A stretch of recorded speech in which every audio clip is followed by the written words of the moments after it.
بسم اللہ الرحمن الرحیم۔ السلام علیکم ناظرین، کہانی نگری یوٹیوب چینل میں آپ سب کو خوش آمدید۔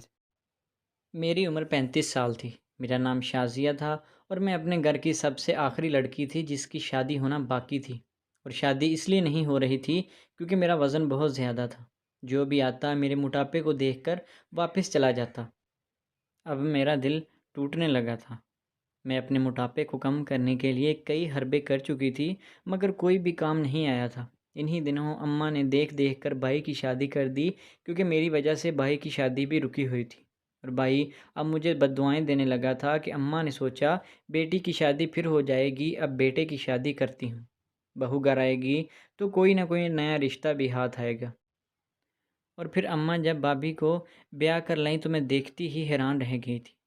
بھابھی انتہائی خوبصورت چھریرے بدن والی گوری چٹی لڑکی تھی۔ اسے تو وہ جو دیکھتا وہ ٹھنڈی آہیں بھرتا۔ میں نے بھی بھابھی کو دیکھا تو میں بہت خوش ہوئی تھی، لیکن مجھے احساس کمتری بھی ہوا تھا۔ تھوڑے ہی دنوں میں میری بھابھی سے دوستی ہو گئی۔ بھابھی بھی مجھ سے بات چیت تو نہیں کرتی تھی، لیکن میں اس سے اس کی اسمارٹنس کا راز چاہتی تھی۔ چند ایک دن گزرے، میری بھابھی کے ساتھ بہت ہی اچھی دوستی ہو گئی۔ اب بھابھی مجھ سے کہتی کہ تم بھی جلدی سے شادی کر لو۔ میں بھابھی سے پوچھتی کہ میں شادی کیسے کر لوں؟ میرے پاس تو نہ ہی آپ جیسی خوبصورتی ہے اور نہ ہی میرا وزن ایسا ہے کہ کوئی بھی مجھ پر نظر بر کر دیکھے۔ بھابھی بولی اس میں کیا ہے، میں تمہارا سارا علاج کر دوں گی۔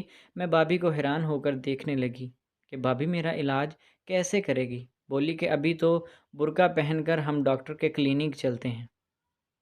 میں بہت زیادہ خوش ہو گئی تھی۔ مجھے تو یقین نہیں آ رہا تھا۔ آج پہلی بار کسی نے مجھے ڈاکٹر کے پاس جانے کا کہا تھا، ورنہ سب یہی کہتے تھے کہ تو روٹی بہت کھاتی ہے، کم کر لے گی تو ٹھیک ہو جائے گا۔ بھابھی نے باہر جا کر ایک رکشہ روکا، پھر مجھے بڑی رازداری کے ساتھ اس میں بیٹھنے کا کہا اور بولی چلو میں تمہیں کلینک لے کر چلتی ہوں۔ میں بہت خوشی خوشی بھابھی کے ساتھ بیٹھی۔ ہم تقریباً آدھے گھنٹے کی مسافت پر واقع کلینک میں پہنچ گئے، مگر مجھے اب بڑی حیرت ہوئی تھی کہ اس کلینک پر کوئی بورڈ وغیرہ نہیں تھا، نہ ہی اس میں کوئی زیادہ لوگ تھے۔ میرے جیسی کچھ عورتیں باہر بیٹھی ہوئی تھیں، جبکہ کچھ عورتوں کے چہرے پر بڑے بڑے داغ دھبے بنے ہوئے تھے۔ ان کو دیکھ کر مجھے اپنا آپ کافی بہتر لگا تھا۔ تھوڑی ہی دیر کے بعد ایک لڑکی اندر آئی اور وہ ان سب عورتوں کو دیکھنے لگی جو کہ اس کمرے میں بیٹھی ہوئی تھی۔ پھر اس کی نظر مجھ پر پڑی تو اس نے عجیب سے انداز میں مسکراتے ہوئے میری بھابھی کو اشارہ کیا۔ بھابھی نے بھی اسے اشاروں ہی اشاروں میں کچھ کہا اور پھر مجھے لے کر وہ باہر آ گئی۔ وہ عورت مجھے دیکھ کر بہت خوش ہوئی۔ بھابھی نے مجھے کہا کہ یہ عورت جو بھی پوچھے تم سیدھا سیدھا جواب دے دینا، پھر یہی تمہیں بڑی ڈاکٹرنی کے پاس لے جائے گی، اس سے تمہارا مسئلہ حل ہو جائے گا۔ مجھے کیا پتہ تھا کہ میری قسمت بدلنے والی ہے، اور بھابھی پر بھروسہ کر کے میں ایک بہت بڑی غلطی کرنے والی ہوں۔ وہ لڑکی مجھے ایک کمرے میں لے گئی، وہاں پر بھابھی موجود نہیں تھی۔ مجھ سے کہنے لگی تمہارے موٹاپے کو ناپنا پڑے گا، پتہ لگانا پڑے گا کہ جسم میں کتنا پانی ہے اور کتنی چربی۔ تم اس بیڈ پر لیٹ جاؤ، میں مشین لے کر آتی ہوں۔ میں بہت حیران ہوئی، لیکن بھابھی نے کہا تھا کہ چپ چاپ اس عورت کی باتیں مان لینا، ایسا نہ ہو کہ بعد میں کوئی مسئلہ ہو جائے۔ میں نے فوراً ہی بیڈ پر لیٹ کر اس کے کہنے کے مطابق آنکھیں بند کر لیں۔ اس کے بعد اللہ جانے کیا ہوا، میں نہیں جانتی۔ کچھ ہی دیر گزری تھی کہ میرے کمرے میں آواز سی آنے لگی۔ شاید وہ عورت کمرے میں داخل ہوئی تھی، بس پھر کیا تھا۔ میری آنکھوں پر کسی نے پٹی باندھ دی۔ مجھے بہت ڈر لگ رہا تھا، لیکن بھابھی بھی آس پاس نہیں تھی۔ پٹی باندھنے کے بعد مجھے کچھ پتہ نہیں چلا۔ پھر جب میری پٹی کھلی تو میں بالکل ویسی تھی، مجھ میں کوئی تبدیلی نہیں آئی تھی، اور یہ عمل تقریباً 5 سے 7 منٹ تھا۔ البتہ مجھے اپنے پورے جسم میں جلن سی محسوس ہونے لگی۔ میں نے اس عورت سے پوچھا یہ کیا تھا، میرے ساتھ تم نے کیا کیا ہے؟ بولی کہ میں نے تمہارا الٹرا ساؤنڈ کیا ہے۔ اس میں حیرانگی والی کوئی بات نہیں۔ الٹرا ساؤنڈ میرے دماغ میں پھر سے باتیں اڑنے لگیں۔ الٹرا ساؤنڈ تو ان عورتوں کا کیا جاتا ہے جن کو کوئی بچے وغیرہ کا مسئلہ ہو۔ پھر الٹرا ساؤنڈ کے لیے پیٹ پر ایک قسم کا پانی بھی لگایا جاتا ہے۔ اور مشین بھی دوسری ہوتی ہے۔ اس عورت نے تو مجھے ہاتھ تک نہیں لگایا تھا، پھر یہ کون سا الٹرا ساؤنڈ تھا جو بنا دیکھے ہو گیا؟ مجھے بہت عجیب لگ رہا تھا۔ پھر وہ مجھے اپنے سامنے بٹھا کر میرے سے باتیں کرنے لگی، بولی کہ تمہیں کب سے موٹاپا ہے، تم کھاتی کتنا ہو؟ میری ساری باتیں جو میں بول رہی تھی وہ ایک کاپی میں لکھتی جا رہی تھی۔ یہاں تک کہ ساری معلومات مکمل ہو گئی تو اس نے مجھے کہا، اب تم باہر جاؤ اور اپنی بھابھی کو اندر بھیجو۔ میں ڈرتے ڈرتے باہر چلی گئی۔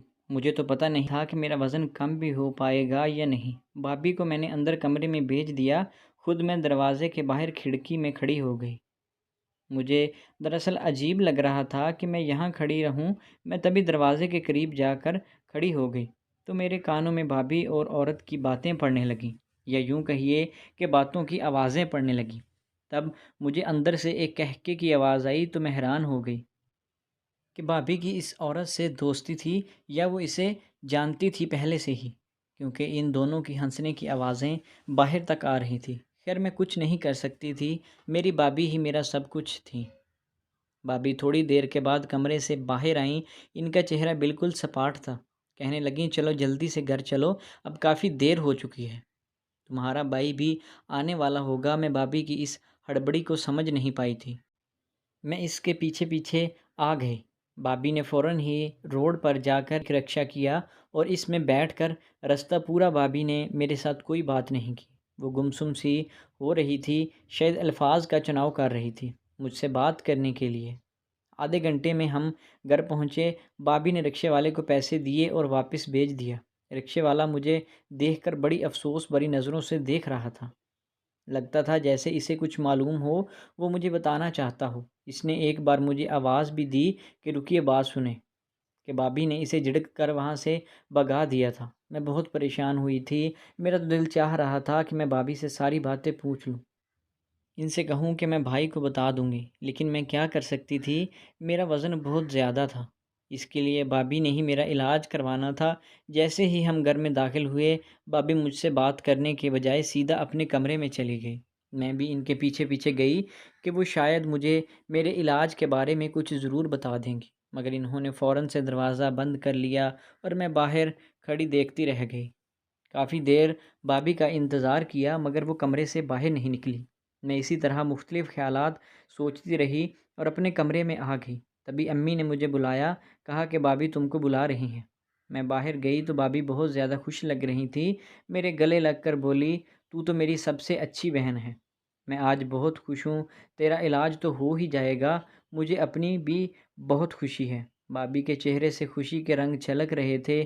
انہوں نے مجھے اپنے پرس سے 1000 روپے نکال کر دیے اور بولی، لو جو بھی دل کرے میری طرف سے کھا لینا۔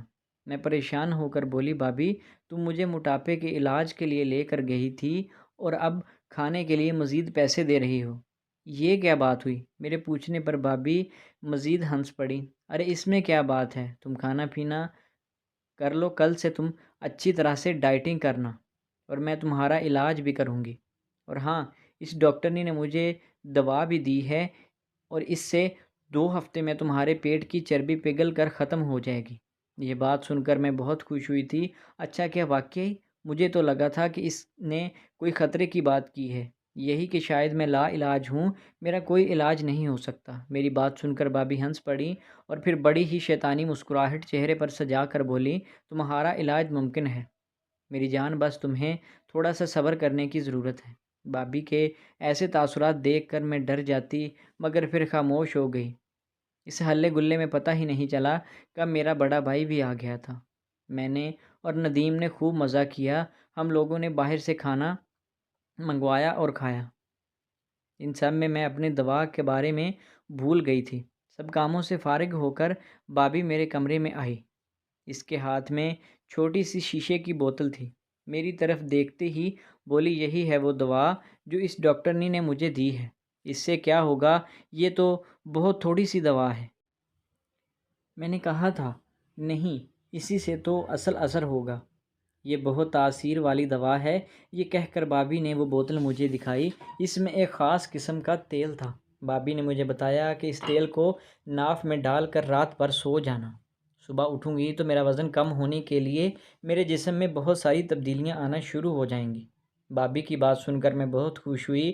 بابی نے کہا یہ دوا بہت مہنگی ہے، میں نے تمہارے لیے 10,000 روپے کی لی ہے، سو اس کو بہت دھیان سے استعمال کرنا، ایک ایک قطرہ تیل کا ناف میں ڈالتے رہنا، اس سے تمہارے بہت زیادہ مدد ملے گی۔ میں بابی کی بات سن کر بہت شکر گزار ہوئی۔ پھر اچانک بابی کو کچھ یاد آیا اور وہ بولی بات سنو، اس دوا کو کھانے کے بعد اپنے کمرے میں ہی رہنا، کہیں ادھر ادھر مت جانا، اس سے نیند بہت آتی ہے۔ جی بابی میں کہیں نہیں جاؤں گی، آپ فکر نہ کریں، پورا کورس کروں گی۔ ہاں بہت اچھی بات ہے، اچھا چلو میں چلتی ہوں، رات بہت ہو گئی ہے، یہ کہہ کر بابی میرے کمرے سے چلی گئی اور میں اسی شیشی کو دیکھنے لگی جو بہت ہی چھوٹی سی تھی۔ اس میں جیسے لگتا تھا تیل نہیں بلکہ زہر کے قطرے ہوں۔ میں نے اسے کھولا تو ایک عجیب سی بدبو میرے نتنوں سے ٹکرائی تھی۔ خیر میں نے دروازہ بند کیا اور اس کو استعمال کرنے کے بعد میں سو گئی۔ مجھے اس رات بہت گہری نیند آئی تھی، کافی دیر میں سوتی رہی، ایسے جیسے کہ کوئی بے ہوش سوتا ہو۔ صبح کے تقریباً 10 بجے اماں نے میرا دروازہ زور زور سے بجایا تھا۔ اماں کی دستک سن کر میں بہت زیادہ ڈر گئی تھی، کیونکہ ایسا پہلے کبھی نہیں ہوا تھا۔ اٹھتے ہی میری نظر گھڑی پر پڑی تو میں حیران رہ گئی تھی کہ صبح کے 10 بج رہے تھے، حالانکہ ایسا ہونا نہیں چاہیے تھا۔ میں صبح کے 10 بجے تک آج تک نہیں سوئی تھی۔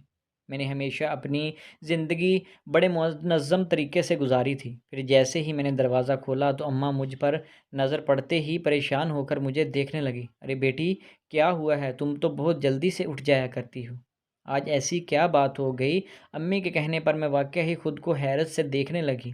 میرے جسم سے بدبو آ رہی تھی، مجھے لگا جیسے میں کسی کیچڑ برے بازار میں سوئی ہوئی ہوں، کیونکہ میرے کپڑوں سے بھی عجیب قسم کی بدبو آ رہی تھی جسے سونگھا نہیں جا رہا تھا۔ وہ تو شکر ہے کہ اماں نے اس بدبو کو محسوس نہیں کیا۔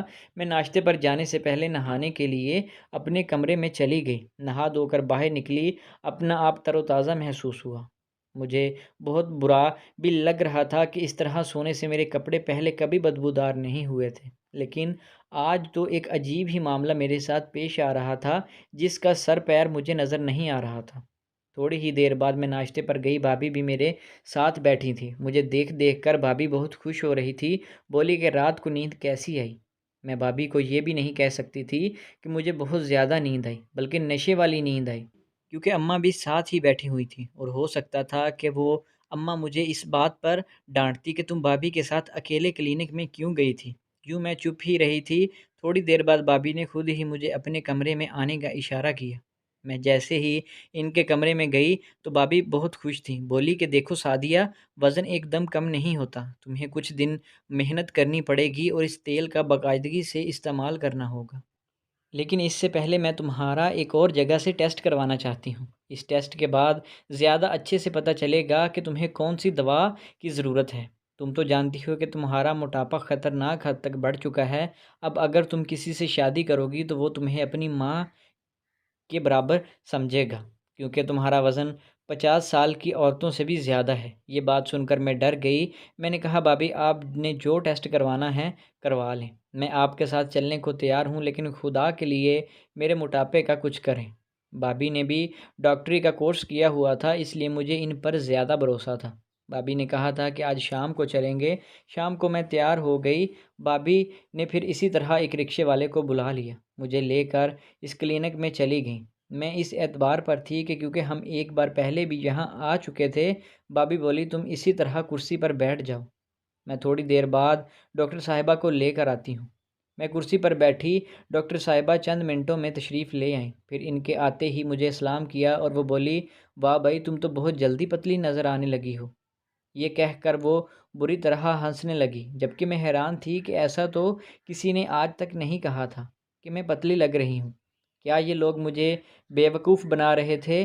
میں نے دیکھا اس عورت کے ہاتھ میں کپڑے تھے جو نئے اور جدید طرز کے لگ رہے تھے۔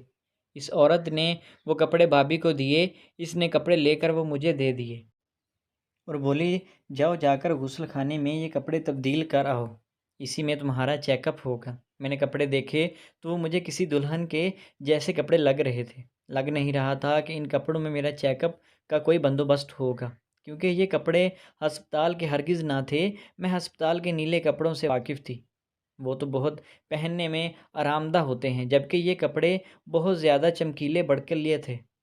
میں حیرت زدہ نگاہوں سے بابی کو اور اس لڑکی کو دیکھنے لگی۔ ارے جاؤ بھی پہن کر آؤ، میں تمہارا انتظار کر رہی ہوں۔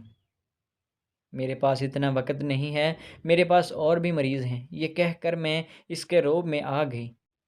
میں غسل خانے میں گئی، وہاں جا کر وہ کپڑے لٹکائے اور تبدیل کر کے باہر آ گئی۔ وہ کپڑے مجھے پورے تھے، ورنہ عموماً اس طرح کے کپڑے کبھی پورے نہ آتے تھے۔ وہ عورت مجھے کپڑے پہنا کر ایک کمرے میں لے گئی، مجھ سے کہنے لگی کہ تم یہیں تھوڑی دیر بیٹھو، اور ہاں، تم نے سامنے اس شیشے کو دیکھنا ہے، ہلنا جلنا نہیں ہے۔ میں اس عورت کی ہدایت پر عمل کرنے لگی۔